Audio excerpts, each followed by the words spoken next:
नमस्कार दोस्तों, आप सभी का स्वागत है आज के इस वीडियो में। आज हम बताएंगे कि क्या है धर्म का सत्य, क्या है धर्म का आधार। हिंदू धर्म, वैदिक धर्म, आर्य धर्म, सनातन धर्म, क्या है इन धर्मों में अंतर? क्या ये सब एक ही धर्म है या इनमें कोई अंतर है? आज के इस वीडियो में हम आपको सनातन धर्म की सत्यता का बोध करवाएंगे। चलिए शुरू करते हैं आज का ये वीडियो।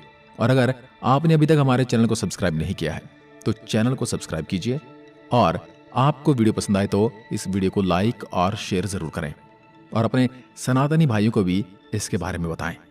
वेदों में लिखा है ईश्वर अजन्मा है। ईश्वर तो एक ही है, लेकिन उनके रूप अनेक हैं। उस एक को छोड़कर उक्त अनेक के आधार पर नियम, पूजा, तीर्थ आदि कर्मकांड को सनातन धर्म का अंत नहीं माना जा सकता। यही सनातन सत्य है और यही सनातन धर्म है। यह एकमात्र ऐसा धर्म है जो आदि अनंत काल से चला आ रहा है, और यह हमें परब्रह्म और मोक्ष का मार्ग बताता है। यह हमें किसी चीज का लालच नहीं देता, बल्कि यह हमें उन लालची चीजों से मुक्त होने का मार्ग बताता है। सनातन धर्म के इतिहास को यदि वेदों के अनुसार जाना जाए तो ऋग्वेद में सनातन धर्म की कुछ इस तरह से व्याख्या की गई है: सत्यम शिवम सुंदरम, जिसका पूरा अर्थ है यह पथ सनातन है। समस्त देवता, मनुष्य इसी मार्ग से पैदा हुए हैं तथा प्रगति की है। हे मनुष्य, आप अपने उत्पन्न होने के आधार रूपा अपनी माता को विनिष्ट न करें। वेदों के अनुसार सत्य सनातन है। ईश्वर ही सत्य है, आत्मा ही सत्य है, मोक्ष ही सत्य है, और इस सत्य के मार्ग को बताने वाला धर्म ही सनातन धर्म भी सत्य है। सनातन मतलब जो शाश्वत है, सदा के लिए सत्य है। जिन बातों का शाश्वत महत्व है वही सनातन कहा गया है। वह सत्य जो आदिकाल से चला आ रहा है और इसका कभी कोई अंत नहीं है, जिनका न कोई आरंभ है और न अंत है, उस सत्य को ही सनातन सत्य धर्म कहा गया है। सनातन धर्म के मूल तत्व अहिंसा, दया, श्रम, दान, जप, तप, यम, नियम आदि हैं, जिनका शाश्वत महत्व अन्य प्रमुख धर्मों के उदय होने से पूर्व वेदों में इन सिद्धांतों को प्रतिपादित कर दिया गया था। वैदिक या हिंदू धर्म को इसलिए सनातन धर्म कहा जाता है क्योंकि यह एकमात्र धर्म है जो ईश्वर, आत्मा और मोक्ष को तत्व और ध्यान से जानने का मार्ग बताता है। मोक्ष की परिभाषा इसी धर्म की देन है। एक निष्ठता, ध्यान, मौन और तप सहित यम नियम के अभ्यास और जागरण का मोक्ष मार्ग है। अन्य कोई मोक्ष का मार्ग नहीं है। मोक्ष से ही आत्मज्ञान और ईश्वर का ज्ञान होता है। ऋग्वेद के अनुसार यही सनातन धर्म का सत्य है। सनातन धर्म के इतिहास में 108 उपनिषद हैं। इनमें से एक बृहदारण्यक उपनिषद की हम बात करते हैं। इसमें लिखा है अस्तो माह सद्गमय, तमसो माह ज्योतिर्गमय, मृत्योर्मा अमृतम गमय। अर्थात हे ईश्वर, मुझे असत्य से सत्य की ओर ले चलो, अंधकार से प्रकाश की ओर ले चलो, मृत्यु से अमृत की ओर ले चलो। जो लोग उस परम तत्व पर ब्रह्म परमेश्वर को नहीं मानते हैं वे असत्य में गिरते हैं। असत्य से मृत्युकाल अनंत अंधकार में पड़ते हैं। उनके जीवन की गाथा भ्रम और भटकाव की ही गाथा सिद्ध होती है। वो कभी अमृत को प्राप्त नहीं करते हैं। मृत्यु आए इससे पहले ही सनातन धर्म के मार्ग पर आ जाने में ही भलाई है, अन्यथा अनंत योनियों में भटकने के बाद प्रलय काल के अंधकार में पड़े रहना पड़ता है। ऐसा हमारे बृहदारण्यक के उपनिषद में लिखा है। इन्हें 108 उपनिषदों में से एक उपनिषद है और जिसे ईश उपनिषद के नाम से भी जाना जाता है। इसमें लिखा है सत्य 2 धातु से मिलकर बना है, सत और तत्। सत का अर्थ है यह और तत् का अर्थ है वह, दोनों ही सत्य हैं। अहम ब्रह्मास्मि तत् वामसि, मतलब मैं ही ब्रह्म हूं और तुम ही ब्रह्म हो। ये संपूर्ण जगत ब्रह्ममय है। ब्रह्म पूर्ण है, यह जगत भी पूर्ण है। पूर्ण जगत की उत्पत्ति पूर्ण ब्रह्म से हुई है। पूर्ण ब्रह्म से पूर्ण जगत की उत्पत्ति होने पर ही ब्रह्म और पूर्णता में न्यूनता नहीं आई, वह शेष रूप में भी पूर्ण ही रहता है। और यही सनातन धर्म सत्य है, जो सत्य सदा सर्वदा निर्लिप्त, निरंजन, निर्विकार और सदैव स्वरूप में स्थित रहता है उसे सनातन शाश्वत सत्य कहते हैं। वेदों का ब्रह्म और गीता का स्थित प्रज्ञ ही शाश्वत सत्य है। जड़, प्राण, मन, आत्मा और ब्रह्म शाश्वत सत्य की श्रेणी में आते हैं। सृष्टि व ईश्वर अनादि, अनंत, सनातन और सर्वभूपी हैं। दोस्तों, आपको हमने बताया कि सनातन धर्म का अर्थ है शाश्वत या सत्य।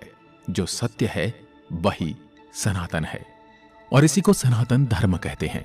तो अगर हम बात करें सनातन धर्म से जुड़े जड़ तत्व की, तो वो ये है आकाश, वायु, जल, पृथ्वी और अग्नि, जिन्हें हम देख सकते हैं, जिन्हें हम आभास या महसूस कर सकते हैं और जिनको अभिभूत कर सकते हैं। तो यही शाश्वत सत्य की श्रेणी में भी आते हैं। यह अपना रूप बदल सकते हैं लेकिन समाप्त नहीं होते। प्राण की भी अपनी अवस्थाएं हैं। प्राण, अपान, समान और यम। ज्ञानी लोग ब्रह्म को निपुण और सगुण कहते हैं। उक्त सारे भेद तब तक विद्यमान रहते हैं जब तक कि आत्मा मोक्ष प्राप्त न कर ले। यही सनातन धर्म का सत्य है। अभी तक आपने जाना कि सनातन धर्म क्या है और इसकी उत्पत्ति कहां से हुई और इसके साक्ष्य और प्रमाण हमारे पास क्या हैं। लेकिन हम बात करते हैं हिंदुत्व, आर्यव्रत और वैदिक। इनके नाम क्यों और कैसे रखे गए, इनका इतिहास क्या है, या ये कहें कि इनका रहस्य क्या है। हम अगर बात करें हिंदुत्व धर्म की, तो ईरानी अर्थात पारसी देश के पारसियों की धर्म पुस्तक अवस्था में हिंदू और आर्य शब्द का उल्लेख मिलता है। दूसरी ओर अन्य इतिहासकार मानते हैं कि चीनी यात्री ह्वेनसांग के समय में हिंदू शब्द की उत्पत्ति इंदु से हुई है। इंदु शब्द चंद्रमा का पर्यायवाची शब्द है। भारतीय ज्योतिषीय गणना का आधार चंद्रमास ही है। चाइना के लोग भारतीय को इंतु हिंदू कहने लगे। कुछ विद्वान कहते हैं कि हिमालय से हिंदू शब्द की उत्पत्ति हुई। हिंदू कुछ पर्वत के नाम से ही हमारे धर्म का नाम हिंदू पड़ा। और वहीं दूसरी ओर अगर हम बात करें कि आर्यव्रत क्या है, आर्य धर्म क्या है, और आर्य समाज के लोग इसे आर्य धर्म कहते हैं। किसी जाति या धर्म का नाम न होते हुए इसका अर्थ श्रेष्ठ माना गया है, अर्थात जो मन, वचन और कर्म से श्रेष्ठ है वही आर्य है। बौद्ध धर्म के 4 आर्य सत्य का अर्थ ही 4 श्रेष्ठ सत्य होता है। बुद्ध कहते हैं कि उक्त शेष व शाश्वत सत्य को जानकर ही अस्तांगिक मार्ग पर चलना इस धर्मो सनातनो, अर्थात यही सनातन धर्म कहलाता है। इस प्रकार आर्य धर्म का अर्थ शेष क्षमा होता है। प्राचीन भारत को आर्यव्रत भी कहा जाता है, जिसका तात्पर्य शेष जनों की निवास भूमि था। सनातन मार्ग। दोस्तों, जब विज्ञान प्रतीक वस्तु, विचार और तत्व का मूल्यांकन करते हैं, तब इस प्रक्रिया में धर्म के अनेक विश्वास और सिद्धांत धराशाही हो जाते हैं। विज्ञान भी अभी तक सनातन धर्म को पूर्ण रूप से जानने में सक्षम नहीं हुआ है, किंतु वेदांत में उल्लेखित जिस सनातन धर्म की महिमा का वर्णन किया गया है, विज्ञान धीरे धीरे उससे सहमत होता हुआ नजर आ रहा है। हमारे ऋषि मुनियों ने ध्यान और मोक्ष की गहरी अवस्था में ब्रह्म के रहस्य को जानकर उसे स्पष्ट तौर पर व्यक्त किया है। वेदों में सर्वप्रथम ब्रह्म और ब्राह्मण के रहस्य से पर्दा हटाकर मोक्ष की धारणा को प्रतिपादित कर उसके महत्व को समझाया गया था। मोक्ष के बिना आत्मा की कोई गति नहीं है, इसलिए ऋषियों ने मोक्ष के मार्ग को ही सनातन मार्ग माना है। किंतु मोक्ष का मार्ग है क्या? धर्म, अर्थ, काम और मोक्ष में मोक्ष जीवन का अंतिम लक्ष्य है। यम, नियम, अभ्यास और जागरण से ही मोक्ष मार्ग प्राप्त होता है। जन्म और मृत्यु मिथ्या है। जगत ब्रह्मपूर्ण है। ब्रह्म और मोक्ष ही सत्य है। मोक्ष से ही ब्रह्म हुआ जा सकता है। इसके अलावा स्वयं के अस्तित्व को कायम करने के कोई उपाय नहीं है। ब्रह्मा के प्रति समर्पित रहने वाले ब्राह्मण और ब्रह्म को जानने वाले ही ब्रह्म ऋषि और ब्रह्म को जानकर ब्रह्ममय हो जाने वाला ही ब्रह्मलीन कहलाता है। सनातन धर्म ही एक ऐसा धर्म है जिसका कोई विरोधाभास नहीं हो सकता, क्योंकि सनातन धर्म के सत्य को जन्म देने वाले अलग अलग काल में अनेक ऋषि हुए हैं। उक्त ऋषि को दृष्टा कहा जाता है, अर्थात जिन्होंने सत्य को जैसा देखा वैसा ही कहा। इसलिए सब ऋषियों की बातों में एक रूपता दिखाई देती है। जो उक्त ऋषियों की बातों को समझ नहीं पाते हैं वे उसे भेदभाव करते हैं। भेद भाषाओं में होता है, अनुवादों में होता है, संस्कृतियों में होता है, परंपराओं में होता है, सिद्धांतों में होता है। लेकिन सत्य में कभी भेदभाव नहीं होता।